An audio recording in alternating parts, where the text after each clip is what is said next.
Kung ang hanap mo sa lumi ay yung may lasa na sadya, ay di ka pumunta. Kita nyo naman ang lapot na iyan. Lalo na kapag bawat subo mo ay may kasama na toppings nila na tuong malasa, ay magsasawsawan ka na lang dahil sa hanap na asim, sibuyas at konting alat at anghang ng iyong panlasa. Tapos may lechon kawali pa na di mo alam kung uulamin mo baga, ay sadyang di makakalusot ang diet mo din dahil pihong kain malala. Pinakasumisikat na pangalan ng ABC Lomi House. Narinig tayo sa kanilang pinakabagong branch. Nakita nyo naman ang ABC Lomi House kung bakit ari ay sikat na sikat sa mga turista. Nariyan ang lapot ng lumin ng lipa. At kita nyo, malasa iyan. So ito, parang modern atake na ng lomi na hindi siya yung kulang sa lasa na kailangan may sausawan. Ito may lasa na, lalo na kung sasamahan mo ng mga toppings niya na sadyang napakalasa na. Ayan. Kuha tayo ng lechong kawali.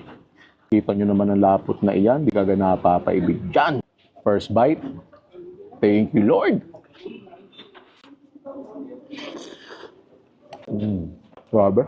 Yung lutong ng lechong kawali, yung lapot ng lumi, may lasa na, pero yung classic at modern pinagsama na. Papalasahan mo iyan.